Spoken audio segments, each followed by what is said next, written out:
Well, I'm Chris, and this is my biggest mistake in automotive wiring video.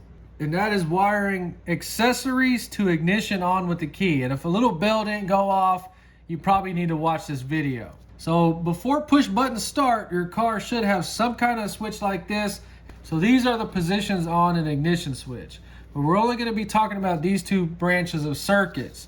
Ignition circuits you can think of are things that are needed to run the car's engine. Like your fuel pump, your ignition coil, your computer, these things have to be on for the engine to run. So your accessories are things that do not have to be on for the engine to run. So ignition switches changed over the years.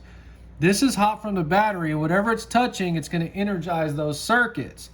So we're off right now, and on the older cars, you click the key back and what happens?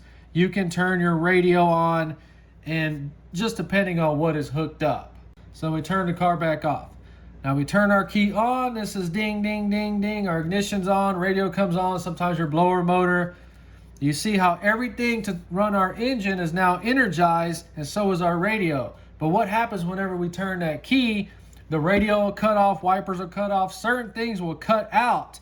And this is why, because we are turning the key momentary start, yay, yay, yay, yay, yay, and notice that the accessories are no longer being energized, only ignition. And then our car starts up, yay, yay, yay, boom, we let off the key, and then see we're back here energizing everything once again. Okay, and it's critical to understand this as well because certain things may be ran off of ignition like wipers, but if you think about it, they have to be manually turned on. Things like radios get wired to ignition all the time and never noticed because they will never pull enough amps to affect anything whenever you're actually cranking the starter motor. So the main point of the video is understanding that ignition on is going to turn everything on in the car, and then whenever we go to crank the starter motor, we're cutting power to things that are not needed to run the engine, focusing all the power of the battery to that starter motor. And this is absolutely critical when you have higher compression engines for sure.